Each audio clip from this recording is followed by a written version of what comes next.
Today is Monday, November 3rd. This is Boundless Insights, and I'm Aviva Klompus.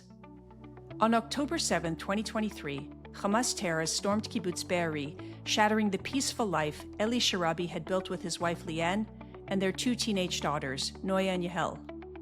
Dragged barefoot from his home, Eli didn't know that it would be the last time he would see his family alive. He was taken into Gaza, held first in private homes, and then shackled in the suffocating tunnels underground. Eli endured 491 days of hunger, darkness, and brutality. Amidst that horror, he found moments of courage and a stubborn will to survive. When he was finally released in February of this year, he weighed just 95 pounds, and upon returning to Israel, learned that his wife and daughters had been murdered on October 7th. Eli's story is one of unimaginable loss, but also of resilience, of the human spirit's refusal to surrender. This comes through clearly in his newly released memoir titled Hostage. It's the fastest-selling book in Israel's history and a #1 New York Times and Sunday Times bestseller. Today, Eli joins me to share his story. Let's get into it. Eli, welcome to Boundless Insights, and thank you so much for joining us today. Thank you for having me. I have here with me your book, Hostage, which is the fastest-selling book in Israel's history and an instant bestseller, so congratulations to you. And I'd like to start by asking you, when did you decide to write the book, and whether it was really an act of healing or you were trying to bear witness? What was the purpose behind it? It happened after we came back from the speech in the UN. People approached me after this testimony in the Security Council in the UN and said to me, you have to write this testimony. You have to talk about it. And then we understood that people interested of what happened, and I need to do that. And the purpose of that, I decided to do that. It's two things. First of all, of course, as people said to me, it's a testimony of the history of Israel, a part for what happened in October 7, a small part. And we know how people like sometimes in the future, after a few years, to change the history or think that it didn't happen or change the facts. So it was very, very important to write it from my point of view and what happened to me from my experience. And I found it very therapeutic process for 2 months, talking about it nonstop, hours by hours, and write it, and it was amazing for me. And I'll say I read it in one sitting. I sat down in one day and I read it. It's so well written. It's so compelling. It's so gripping. And I want to talk to you about the experience that you describe in the book. But before that, I think it's very important to actually talk about life before October 7th. So can you tell us a little bit about you and your family, how you ended up in Kibbutz Be'eri? I was in age 16 and I decided that I don't want to live anymore in Tel Aviv. I want the fields around me, and for me to live in the kibbutz looked like something magical. And when I arrived there, I found an amazing community, caring community, very strong. So I decided, to have a life there. And I met Liane that came to the kibbutz. I was after the army already, and Liane arrived to the kibbutz for 3 months to be a volunteer. And we met each other, fell in love, been a few years together, and decided to raise a family and getting married. And we had beautiful 2 children, 2 daughters that had a great childhood, like we expected, like we dreamt for them. Lots of friends, lots of activities. And again, this scenery around us was amazing, to live by the fields, by the nature. And that's what we hope for them. Unfortunately, all this heaven turned to our hell on October 7th. You write vividly in the book about that moment when the terrorists burst into your safe room, and that there's this split-second decision that you made about your life before and after, And what struck me so much about your description in the book is how you seemed to understand immediately what was happening to you, that you were about to be taken hostage, and that you made this instant decision that you were going to survive. Can you take us back to that moment and describe it to us in your own words? When we understood, after 4 hours in the safe room, more than 4 hours, and we understood the terrorists on their way to our house as well. We've read what the kids wrote, that that somebody shot mom, somebody shot dad, our house is burning. So we understood it's a matter of time until they arrive to our house as well. And Liane and I made a decision to protect her and the girls, because they have British passports, as a British citizens, and we presume that I'll be probably be kidnapped, and they will be okay with this passport. And that's the decision we made. And the minute they arrive to the safe room and start to shoot, we protect our girls. We just try to cover them. Lian on Noya, Am was on Yahel, and shout them to stop.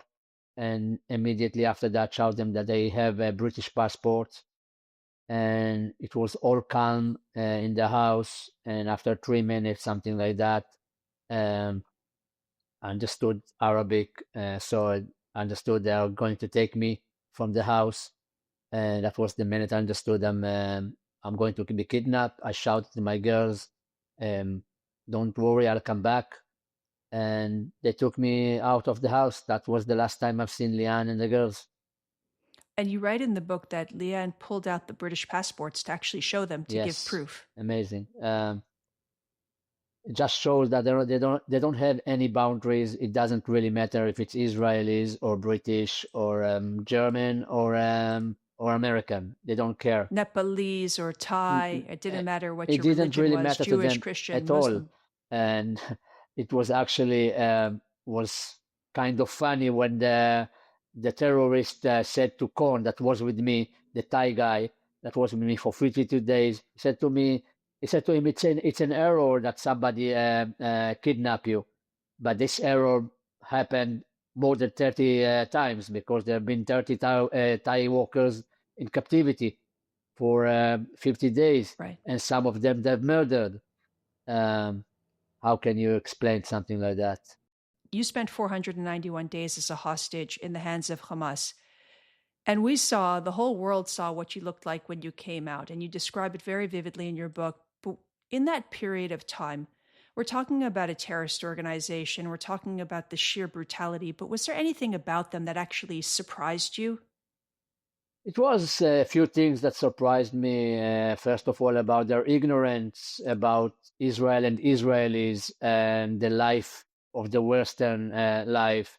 They talked with me about a great movie, Titanic, and it was something like 25, 30 years ago. And they didn't really know how economic works. And I start to explain that to them, because I arrived from this world, and I used to be a CFO of companies, and start to explain to them about stability and how companies want this to invest in places, and then they will have places to work when this huge company come into Gaza, and all these things. And what surprised me most, that there's a lot of gap between their what they express themselves with this jihad, the sentences about they want to be shaheed. It's in Arabic, it's become holy, and to die for their land and all this. But when they put the vest on them and said to them, "You're going to fight now from 50 meters underground. You're going up there to the ground and to fight against the IDF." You could see that they are crying and shaking, and most of them used to cry to their pillows every night and had panic attacks. And so, and they didn't turn on the light for the day, that they would have enough battery for the light for the television at 10 o'clock at night. but not to watch news, to watch soap opera, Turkish soap opera. So all these things just shows us, how much they don't know about us, but we don't know about them as well. And it's really important because phase two of President Trump's plan for Gaza focuses on demilitarization, but also de radicalization. And you describe in the book and now the total certainty that your captors had that the entirety of the land belongs to them, that Israel has no right to exist, that the struggle will not end until not just Israel, but the entire world is Muslim. And to me, it read as very revealing of the ideological challenge that's going to be faced with de radicalization. Yes, you're right. To think something like that just happening because you decide it's unrealistic. Um, from my point of view, from my experience talking with them, um, it will take at least two generations to re-educate them, and definitely have to have a new leadership that is not a terror organization, that want to live in peace in this area and recognize Israel as a state, and all these things. It will not happen with Hamas. It will not happen if you're not working of re-educate them. It will take time, if ever. And I shift and talk about when you came out of Gaza. And there's no words for this. I imagine people have told you an endless amount of times how sorry and heartbroken they are for you. But you came home to learn that your wife and daughters had been murdered on October 7th. And you recently also had to bury your brother, Yossi, who was murdered in captivity. How do you even begin to build a life after that? Uh, well, you understand, first of all, I'm very practical person, so I understand I cannot bring back uh, Yossi, Lian, my daughters, Noya and Dehel. I can't do anything to bring them back. I wish. And if someone will tell me that crying all day in bed will help me to bring them back, I will do it happily. I'll cry, and but I know it's not the reality, and I'm here, and life is here, and I love life, and I think they want the best. They would want the best for me and to be happy, and it will respect their memory much more if I rebuild my life and choosing life every day and not crying all day. And as I said, I don't have the privilege to cry all day, and because my entire family, my friends, my dear friends, fought for me for 500 days and stopped their life for me. So how can I do not choosing life every day? I think it's a response that we admire and we just find hard because I'm not sure the rest of us can imagine ourselves having the same response that you're having. It's truly extraordinary.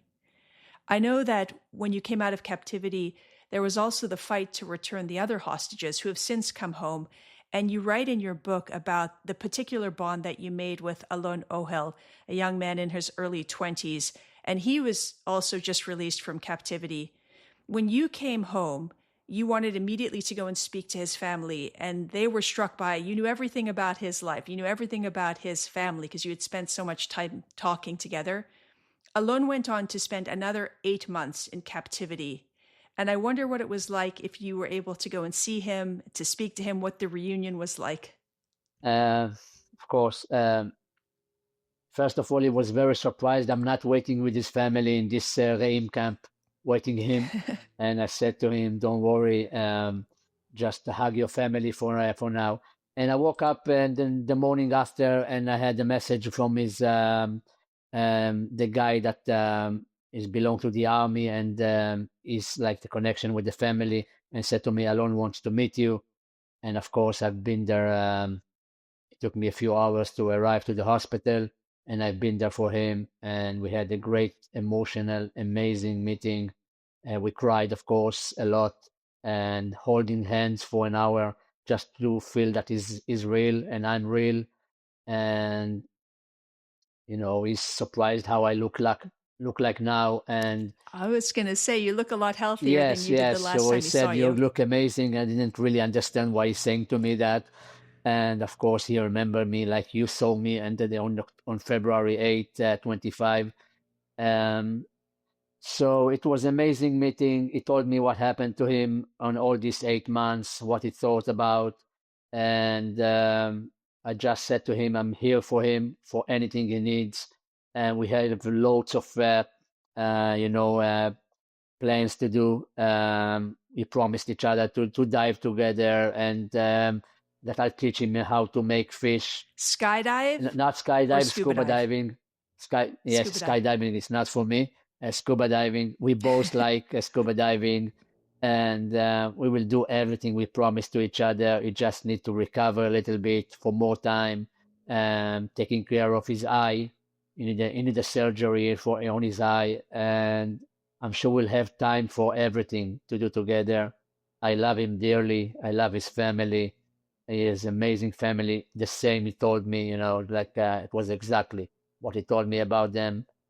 And I'm sure we'll be okay. You know why? Because when you have a family like that that surround you with circles of love, um, I'm sure we'll be all right. There's no doubt about that. That's so beautiful. Ellie, your book came out, Hostage came out while there were still hostages in captivity. And I was wondering if there were things that you left out of the book because you didn't want to endanger them. And now that they're all home, are there additional pieces that you can make public? uh, let's say that that's more specific details, um, especially about the terrorists, is not in the book. I've told that only to the IDF, of course. Um, so it's not things that you can publish. And there are certain of things about the my fellow hostages, my friend hostages that of course I didn't say. It's you know I don't know the words in English, but it's called in Hebrew tzin prat. So it's a very private. So we don't talk about it, and I will never talk about it. And that's it. Personal issues, yeah. Yes. Okay, well, when the movie version comes out, I'll be curious to see the parts that didn't make it into the first edition of the book. Who do you think should be the actor of me? Now, this is a trick Oh, question. Have you given this some thought? okay. I don't know. I don't know if it'll be Israeli, if it'll be American actor. I don't know. I don't know. If you have any recommendation, you can say to me. Well, I'll say this. Anybody that's listening to this show, please send an email to podcast at Boundless Insights, and we will pass it along to Ellie. We'll take the suggestions Okay. and pass them along. Thank you. I'm sure they'll be very good Thank you ones. very much. Let me pivot and ask you a different question. Before October 7th, Ellie, did you believe that peace with the Palestinians was possible? I didn't just believe all our way of life. It was always to respect our neighbors, and when we wanted peace and to live with them with peace, we've done active things to do that. We send money to our former workers that was from Gaza. We send them to support them in Gaza. Um, we phoned and we donated loads of clothes to the Gazans. We took some of them from the border, from Israel's Gaza border, injured or ill people. We took them to Israeli hospitals, and this is the way we live. And the ironic things that these terrorists and after them civilians, Gazan civilians that arrived after them at the same day of October 7, did the worst horrible things ever you can imagine to the people that most helped them. And that's shocking. That's of course a wake up call for all the humanity in the world. And the sites. I don't know how much you know about October 7th, and I probably doesn't know too many details. They're not still expose me about these things. I prefer not to see my wife and my daughter's bodies in our house. I can't get into my house still, I can't think about to be in the same house. They've been murdered. Um, Horrible, horrible things. That's my question. After all of that, do you think coexistence is even possible? As I mentioned before, it will take years by years, and I said it before, at least 2 generation. I think we can imagine any life alongside of the Gazans, unless I'm wrong, and they will change their leadership and change their point of view, and recognize that Israel and Israelis are exist as a state. I can't see that happening, unfortunately. No, it seems very Yeah. distant. You came out of captivity and now the whole world knows who you are, which has to be a strange experience. And all these people, they want to do something. They want to help you. They want to help other freed hostages. They want to help the families that endured this heartache for 2 years or the families that lost their loved ones. Is there something that people can do? Is there an ask that you have? Since my release on February 25, um, I've heard what people did for the hostages, for the hostage families, and all this support, warming my heart of Israelis that what we never knew before, and what they did for my family. I'm going abroad to lots of Jewish communities around the world, and in United States, United Kingdom, Australia, Mexico, you name it. And just I've seen all these Jewish communities, many of them, and I heard how much they pray for me and for the other hostages. And that's such amazing thing just to think about that. And I'm very grateful for that. I'm thank them personally for this solidarity with the Israelis. Um, and of course, they have, I think, all this sympathy and showing that they are one nation with us, have had an influence about decisions that made about releasing us. I thank them. They have a part of my release.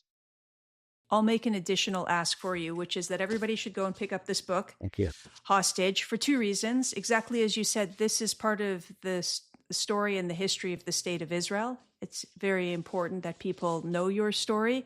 And also because, Eli, you are a truly extraordinary person. You write in the book, hope is never something that comes easily. It's always something you've got to fight for and to work on. Thank you. And you are just the epitome of that. And I'm so grateful that you spent some time with us. Thank you so Thank you much. for having me. Thank you very much.